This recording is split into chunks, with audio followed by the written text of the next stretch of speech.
d'Argent en plateau. Bonjour Alain. Bonjour. Vous nous dressez évidemment, comme chaque mercredi, le programme de la semaine. Aujourd'hui, 3 films au menu. On va commencer par Au-delà des collines, un film doublement primé à Cannes pour l'interprétation de ces 2 actrices. Un Oui, prix ces 2 mérité? actrices, ah oui, tout à fait, elles sont exceptionnelles. C'est un film très, très fort, très surprenant parce qu'il dure plus de 2 heures et demie et qui nous entraîne dans les. Alors, la Roumanie, d'habitude, on pense aux vampires. Là, c'est quand même une histoire d'exorcisme et c'est une histoire d'amour, une double histoire d'amour. C'est 2 jeunes femmes qui s'aiment et l'une d'elles préfère son Dieu. Et ça pose des problèmes techniques. Alors, on va avoir un extrait tout de suite qui est clair sur le sujet.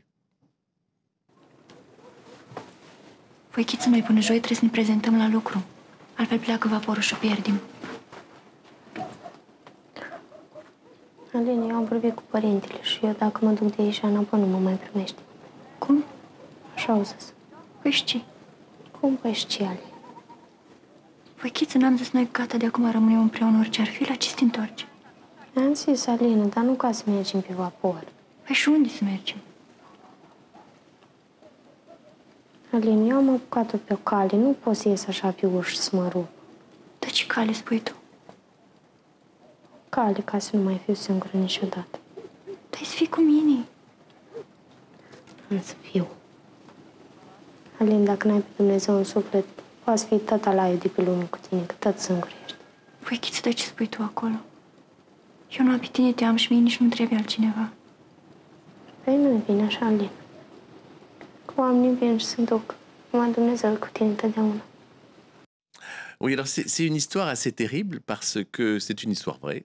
D'ailleurs, comme les 3 films dont on va parler aujourd'hui, c'est une histoire vraie qui a donné naissance à un bouquin. Enfin, c'était un fait divers où une sœur qui était dans une histoire d'amour, a été exorcisée de cette histoire d'amour diabolique par le prêtre d'un couvent orthodoxe roumain de l'Est de la Roumanie, au-delà des collines, justement.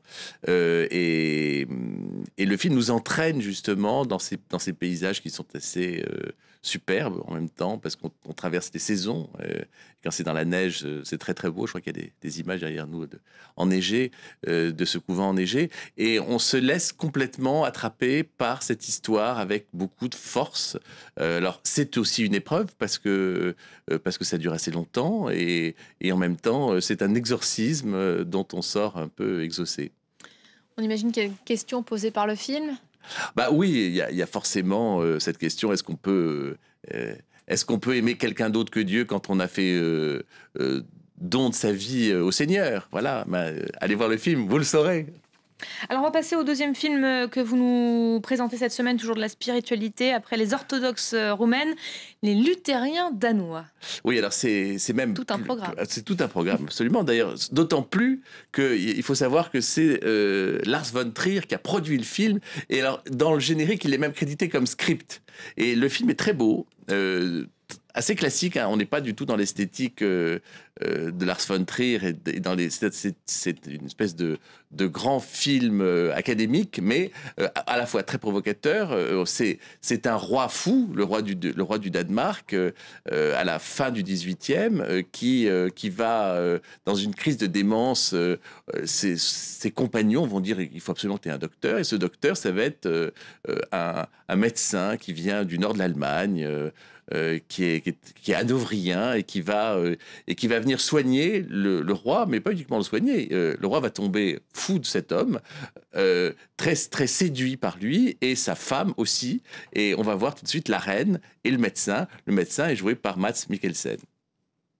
On voit l'extrait tout de suite. Tror de nogensinde, vi bliver frie?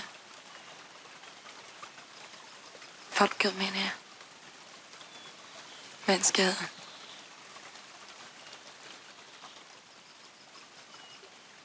Ved deres elskede oplysning sætter os fri fra dumhed og frygt for guddommelig straf. Det tror jeg. Ja.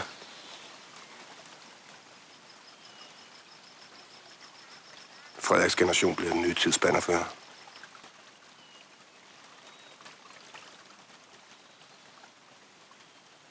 Skal vi så bare lægge vores dødslejre og glæde os over, at den nye tid suser forbi udenfor?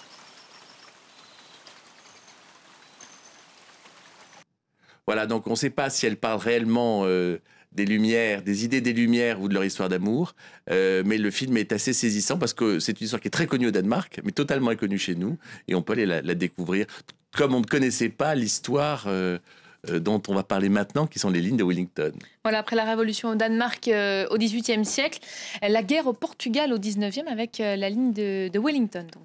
Mais la ligne de Wellington, c'est justement ces positions de défense organisées par le futur duc de Wellington qui va vaincre Napoléon à Waterloo.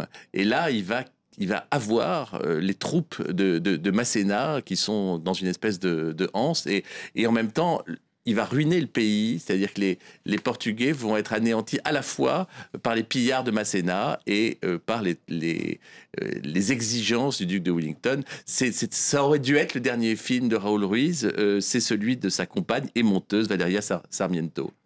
Voilà, on a le choix. Donc, trois films que vous nous présentez ce matin. On peut voir les trois. Voilà, on peut aller voir les trois comme vous. Comme voilà. Il y a un casting dément, là. Il y a des participations amicales extraordinaires. Beau programme cette semaine. Merci beaucoup Alain, c'était le journal de la culture. Il est 9h52 à Paris, on fait un point tout de suite sur les principaux titres de l'actualité. Toujours pas de trêve en vue au Proche-Orient, les discussions en vue d'un cessez-le-feu